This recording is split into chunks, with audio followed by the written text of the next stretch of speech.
And just like that, it feels inevitable that Bob Melvin is going to be the next manager of the San Francisco Giants. And a few weeks ago, when the idea was first floated, I was a little bit skeptical, but after thinking it over, I've pretty much fully come around on the idea and think that he probably is the best choice for the job. You are Locked On Giants, your daily San Francisco Giants podcast. Part of the Locked On Podcast Network, your team every day.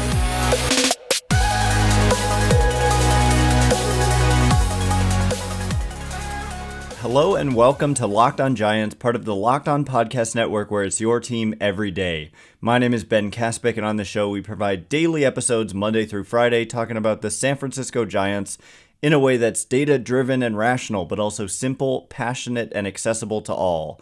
I'm a former contributor for the baseball statistics and analysis websites Beyond the Box Score and Rotographs. I've been podcasting about the Giants since 2015, and I'm a lifelong fan. Thank you for making Locked On Giants your first listen every day. We're free and available wherever you get your podcasts, including YouTube. So check us out there if you have not already, and please hit that subscribe button wherever it is that you're following the show. Download the Game Time app, create an account, and use code LOCKEDONMLB for $20 off your first purchase. Last minute tickets, lowest price guaranteed. And coming up on today's show, the snowball is rolling down the hill. It started out as a little snowball, and it has become a giant, huge thing careening down the side of a mountaintop. Bob Melvin to the Giants. It's not official, certainly. I don't think he's even interviewed, but this is, I explained this to somebody last night. It's like, I don't know, famous actor, like Brad Pitt. I don't know. I'm not an actor buff, but he doesn't have to audition, right? In some cases, right? Bob Melvin, he's a known commodity.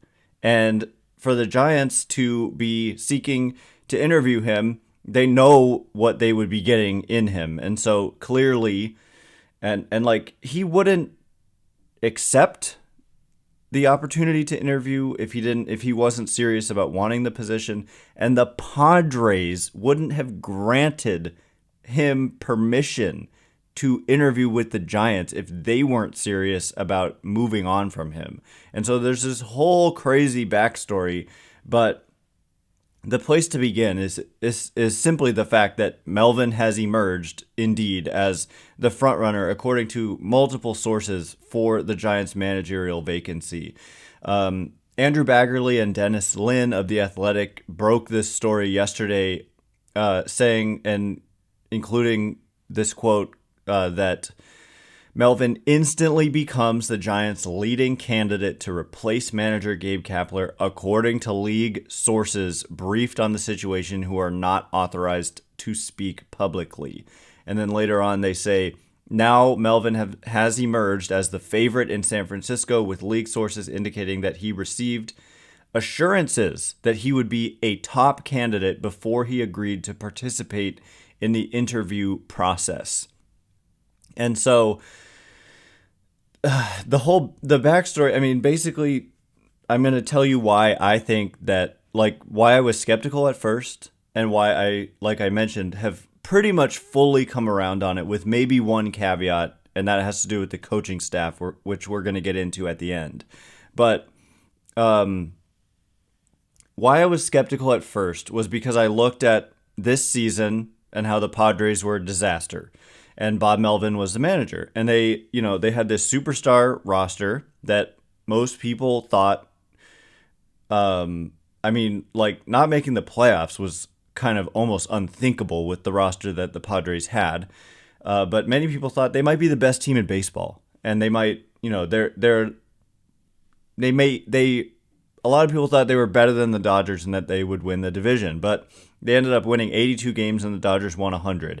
And so I'm sitting there thinking, Bob Melvin was the manager of this team that so severely underperformed. But the more I've dug into what was going on in San Diego and read the stories about the disconnect between general manager AJ Preller and Bob Melvin and how they just clashed and how there's they are not working together well at all, it makes more and more and more sense. And then you think back and like AJ Preller has 2 winning seasons under his belt, and he's been there for like over a decade.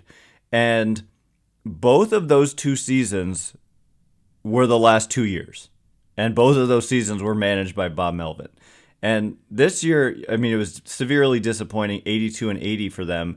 But last year, they went to the National League Championship Series. They had to win a playoff series against the Mets, who had won 100 games, and on the road, a wild card series. And then they beat the Dodgers in the division series. And Bob Melvin was managing the Padres at the time.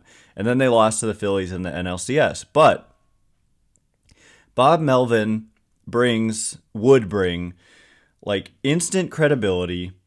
He's like instant credibility with, I think, fans and with players. There's respect.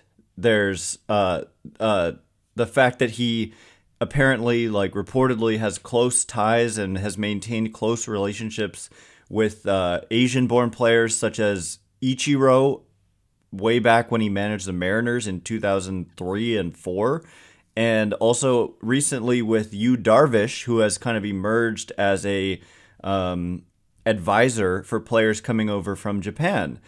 And so when Farhan Zaidi talks about the next manager being an effective recruiter, like all these dots are just starting to connect in my mind, where I'm hearing, you know, the Giants are interested, not just in my hearing. We know that Farhan Zaidi was literally in Japan last week, scouting or just making an appearance with Yoshinobu Yamamoto, who's going to be maybe the second most highly sought after free agent this offseason, besides or after Shohei Ohtani.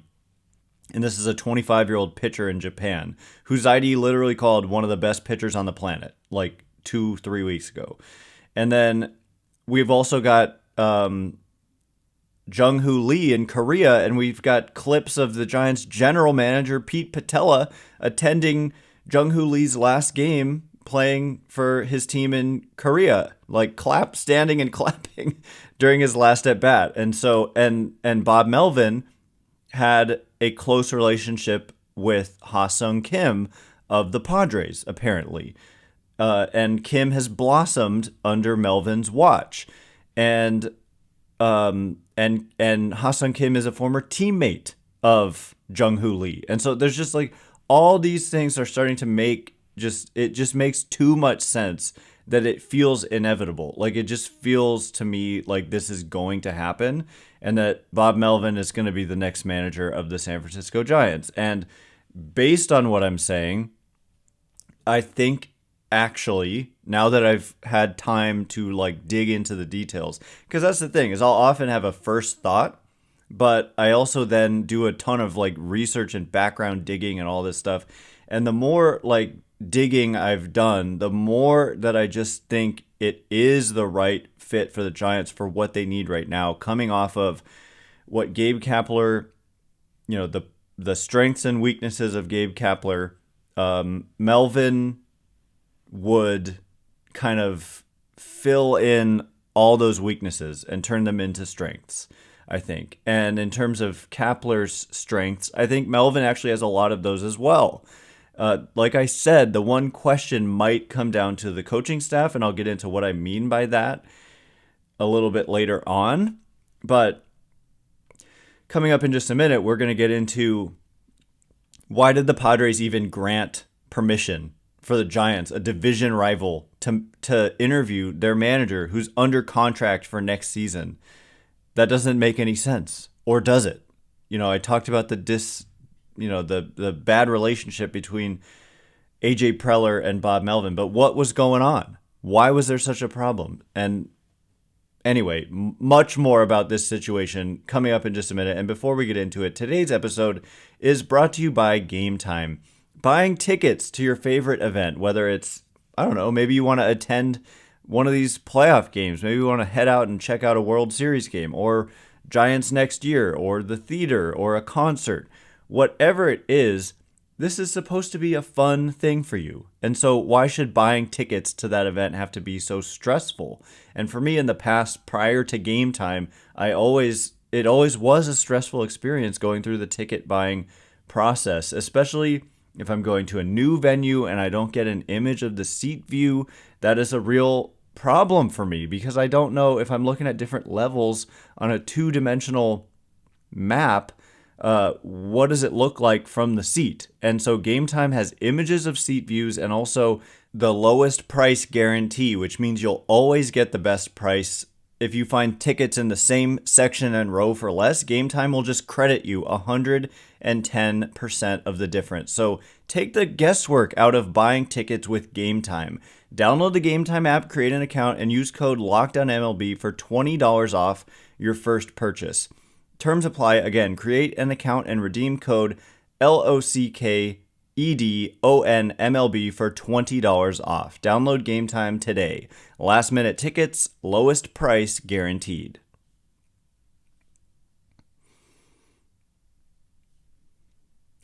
All right, as promised, more about the inevitability, perhaps, of Bob Melvin being the next manager of the San Francisco Giants. No, it's not official, so maybe we're getting ahead of ourselves a little bit. But everybody, it's not just Baggerly, it's Alex Pavlovich, it's Susan Slusser. Like everybody just seems to be writing about this as if it's gonna happen. Even the Padres side, like I'm reading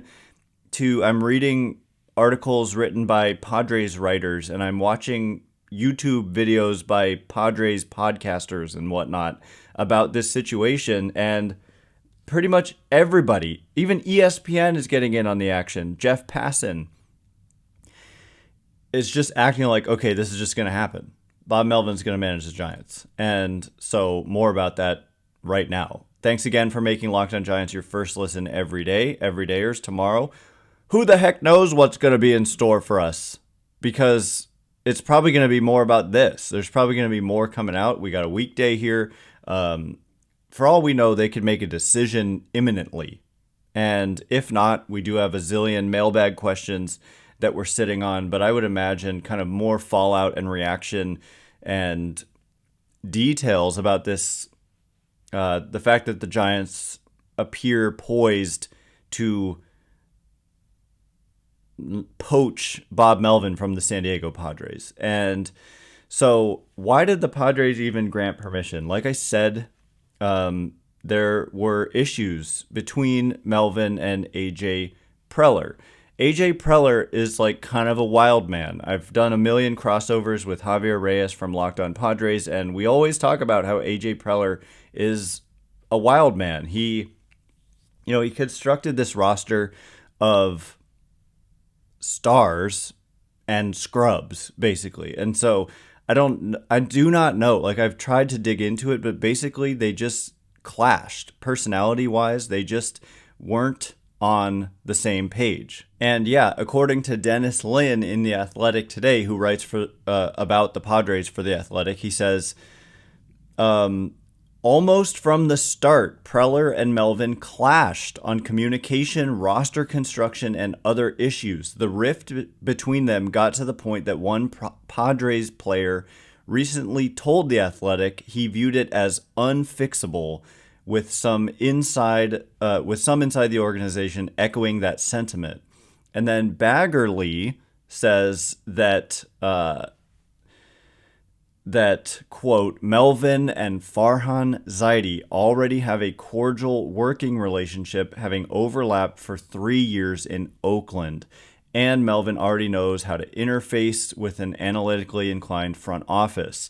That includes finding an equilibrium and knowing when to push back or offer resistance when it comes to player usage and game mechanics. And this is where I've come around completely, is that, I mean, there's familiarity with Farhan Zaidi and Bob Melvin from their time together in Oakland. And Bob Melvin, like, I don't like to put people into buckets of like old school versus new school. So I really don't want to do that. But if you draw a line, like, and Gabe Kapler's on one end and Bob Melvin's on the other end, and we just draw a line. Excuse me, I was actually going to say Bruce Bochy is on the other end. They are far apart, Bochy and Kapler. There's no doubt. Like, and what do I mean by that? Do I mean like their communication style? Do I mean the way they manage style? I mean it all. Let's just put it all into one line. Where does Bob Melvin fall on this line? I would say he falls closer to the Bruce Bochy side, but he doesn't fall. He certainly doesn't go past Bochy. And he also, there is some of the Gabe Kapler element. And that's kind of what Baggerly is talking about here, is that Bob Melvin is open-minded to, he's working with the A's. The A's were a very analytically inclined front office, and they had a lot of success, by the way, under Bob Melvin. I mean, he's one of the most successful managers in their franchise's history.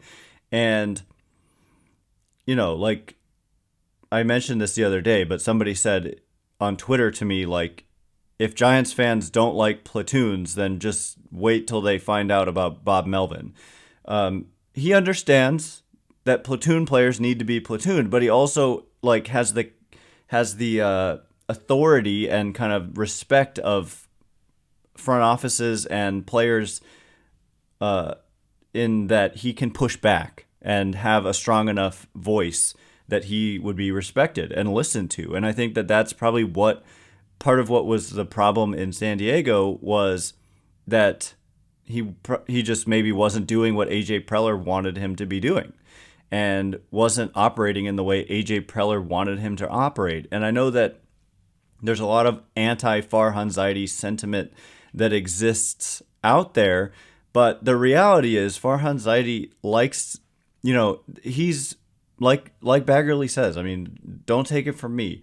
Quote, Melvin and Zaidi already have a cordial working relationship. Okay? So cordial, like he doesn't just use that word assuming that it's true.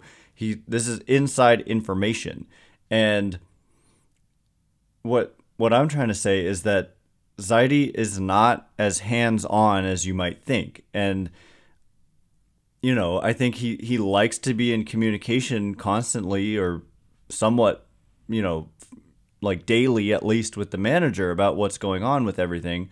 But at the same time, he's not one of these guys who's like micromanaging everybody. I do not think that at all that's what Farhan Zaidi's actually like. So if you bring in a manager who's like got the respect of players and is willing to push back a little bit on ideas, like for example, all the openers and stuff and all that. And if you've got a manager who's just like, you know what, my players, these guys, they're not into this. And I think we should do this instead. I think we should let Sean Manaea start.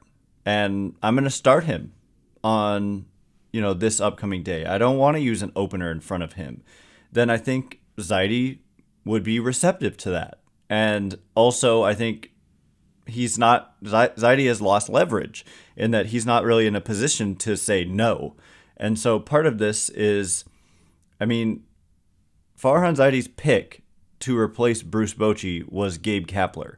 And I think that does ultimately say a lot because it just never seemed like the right fit, but Zaidi thought it would be. And so that's a big, I don't want to say red flag, but in terms of just like the Giants' way and all that, like they lost their way. They tried to become a whole new identity and it didn't work. And I think they need to get back to equilibrium a little bit. And I do think that there's this potential for a good blend of kind of, and it's all over this Baggerly piece too, that like the ownership group basically still firmly kind of believes in a lot of the philosophies and practices of Farhan Zaidi. I mean, there are a lot of positives to point to There really are. I mean, a lot of the around the margins types of moves, like you don't just Mike Yastrzemski's and Tyro Estrada's don't just like grow on trees. And the fact that he's able to find these guys and, you know, the success of the development of Logan Webb and Camilo Doval and all that stuff, like that kind of falls under his watch, even though he didn't draft those players. But I don't know, a lot of trades worked out. Alex Dickerson was great, you know, when Darren Ruff out of Korea and the impact that he made, and J.D. Davis, that trade was a fleece, and Lamont Wade Jr. So there's a lot to point to, and I didn't even mention like the Carlos Rodon signing, Kevin Gausman getting the most out of him. But you just got to pair that with someone who can kind of have some authority, have that pull with maybe the players that you're trying to pursue this offseason in Japan and Korea. And all of a sudden, it starts to make all the sense in the world. And oh, by the way, Bob Melvin is from the Bay Area, and literally, I went to the same high school as him. Menlo Atherton High School, alum, Bob Melvin, probably going to manage the Giants. So I really just have one concern, and I will get into what it is. It's about the coaching staff, as I've mentioned. I'll get into it in just a minute. And before we get into that, today's episode is brought to you by our great, terrific friends over at FanDuel. October baseball is here, and it's better than ever. We've got a Game 7 tonight, Texas Showdown. We've got the Phillies and Diamondbacks having an excellent series as well. And you can make your postseason debut with FanDuel, America's #1 sportsbook, for a reason. Join FanDuel today, and you'll get started with $200 in bonus bets guaranteed when you place your first $5 bet. Just visit FanDuel.com/lockedon to create your new account. Then you can get in on the action from the first pitch until the final out. Bet on everything from strikeouts to home runs, a lot of home runs, a lot of big home runs this postseason, to who will win the game and the series and the World Series. And if you don't want to wait the whole game to get a W, predict what will happen in the next at-bat with quick bets, which is so much fun because yeah, I mean, just if you have a feeling about something, you know, like this guy's going to strike out. Don't you get feelings like that all the time? I do. And so that makes it a lot of fun at FanDuel. So head on over to FanDuel.com/lockedon right now. Step up to the plate this postseason with $200 in bonus bets guaranteed. Make every moment more with FanDuel, official sports betting partner of Major League Baseball. All right, as promised, we are going to get into my one area of possible concern with Bob Melvin as the seemingly like overwhelming suddenly favorite to manage the San Francisco Giants. I do have a concern, and there are other candidates, and this is not official, and maybe this doesn't happen, but it sure feels like it is going to happen. Thanks again for making Locked on Giants your first listen every day. Everydayers, tomorrow there's probably going to be more coming out about this, and I would anticipate that that's going to take up a lot of our discussion. If it does not, we've got a bunch of we might do a fresh set of mailbag questions, honestly. I've been wanting to do a live stream, so I'm also in the process of moving, so bear with me a little bit. My schedule and stuff has been a little bit insane, but we will have the latest for you tomorrow, guaranteed. Your team every day, and this managerial search is heating up in a big way. So why do I have concerns about the coaching staff? The concerns I have are simply that, like, the impact that we saw in 2020 and 2021 was enormous from, in my opinion, I mean, on the offensive side in particular in 2020 and 2021, but also on the pitching side. When we talk about the breakouts of, for example, Kevin Gausman and Drew Smyly that year, mostly Gausman, who basically, I mean, the Giants signed him to initially a 1-year, like $10 million deal, and by the time the Giants were done with him, he was a $110 million pitcher. And Similarly with Carlos Rodon, it was a 2-year, $44 million guarantee. And by the time the Giants were done with him, he was a $168 million pitcher. And on the offensive side, if you look at 2019 and then you look at 2020, 2020 was obviously a weird year, but it was an entirely new coaching staff. And it was a 3-person coaching staff, three-person hitting staff group with Donnie Ecker leading the way, but also Justin Veely and Dustin Lind were still there and are still now, technically. But the offensive improvement was enormous from 2019 to 2020. And then people were like, okay, well, it was a small sample of a season. They're not going to be able to keep it up. Well, they did, and then some in 2021. And so there's like, okay, there's an argument to be made that it was just a fluke year and a half of baseball because of how the next couple years went. But then there's the theory that no, it was because Donnie Ecker left. That's why the last 2 years have come crashing down. But basically, there's probably something to that.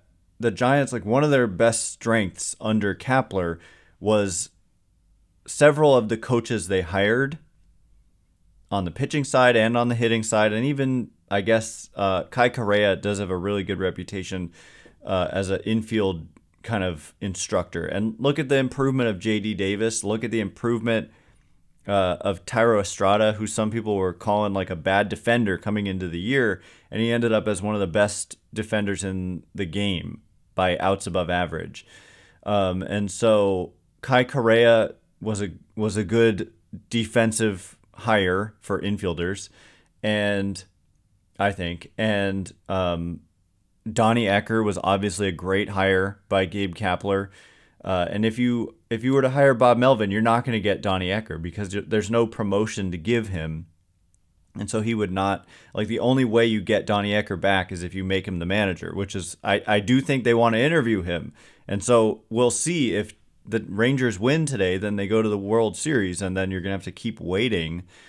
So that's going to be interesting and possibly going to delay everything. But then even on the pitching side, not even, but maybe even particularly on the pitching side, Brian Bannister, who has left the organization, but made, from what we understand, like a huge impact. Like some pitchers on the Giants, like Alex Cobb, I think, said that he couldn't believe the Giants let him get away because he's like he called him like a pitcher whisperer or something like that, like just a guru with pitchers. And that's kind of how I've come to understand Donnie Ecker as well for hitters. And so Gabe Kapler did a good job of bringing in some of the best coaches for development and for getting the most out of players. And it didn't really work these last couple of years, especially on the hitting side.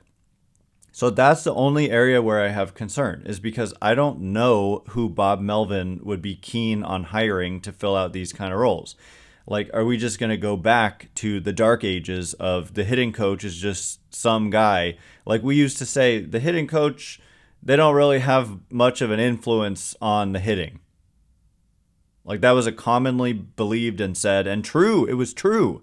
It wasn't just commonly believed. It was a fact that hitting coaches were just kind of there to support hitters who already knew how to hit because they were major league talents, and, you know, offer tips and suggestions and whatever, but not potentially transform players from A to B, like from someone who struggles to a superstar, which we've seen in the league with certain players like Jose Ramirez and Justin Turner and JD Martinez, you know, and the Dodgers do a great job of this still to this day. Like look at the season of like Jason Hayward and the fact that he was so terrible in Chicago for so long, and then they bring him in and he's suddenly like a good player again.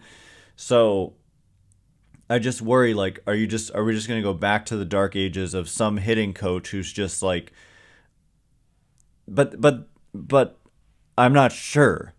I'm just not sure, because I think Bob Melvin understands the modern game. his time in Oakland, like they had to take every advantage they could because they weren't going to spend any money. And so they understood like what needed to be done to get the most out of their players. And they did. And he often had a lot of success there. He has not had a lot of postseason success. That is a fact. But by the way, I just have to mention Susan Slusser has reported that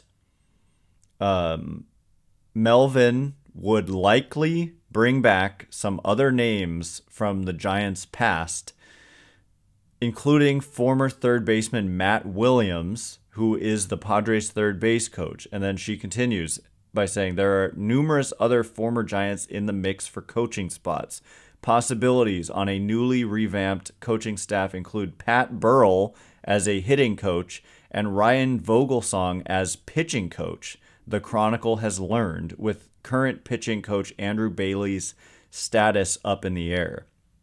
And so I don't know. I don't know if Ryan Vogelsong would be a good pitching coach. I know he was popular here, but I don't know if we want to just be hiring people because they were popular. I think they still need to strike that balance. And this is potentially swinging the pendulum too far the other direction. If you're just like, let's just hire all the guys who were popular and just stick them into these roles, where are they truly the best in the world at this job? Or are they just like, they played for us and the fans liked them? That's what I don't know. Slusser continues, Bailey is extremely well regarded, but his family is on the East Coast and he's believed to want to work closer to home. Bailey has been highly sought after around the majors, with multiple teams making inquiries, though there is the potential he could remain with San Francisco as the director of pitching or bench coach. So that's super interesting. And then lastly, she says the Giants hitting coaches this year, Justin Veely, Dustin Lind, and Pedro Guerrero, are the one unit whose return has been iffy given the erratic nature of the offense last year. And Jeff Passan, lastly of ESPN, says if Melvin does go to San Francisco, he is expected to receive relative autonomy in filling out his staff with only a few coaching holdovers, certain sources said. So anyway, this is all breaking news, huge news, and by the time you're listening to this, who knows, maybe the Giants make a decision. But I would imagine they want to interview Ecker, and he's still going with the Texas Rangers, and we'll see what happens tonight. But we'll be back tomorrow with the latest, and I expect more to come out today. So thanks again for making Locked On Giants your first listen every day. Once again, my name is Ben Kaspick. Check me out on Twitter at Ben Kaspick, Kaspick. If you like this show, please consider rating it or leaving a review. It helps me out so much. So thank you in advance, and thank you to everyone who's done so already. I can't wait to be with you again tomorrow. We'll see what tomorrow brings. Thanks again for listening. You are now Locked On Giants.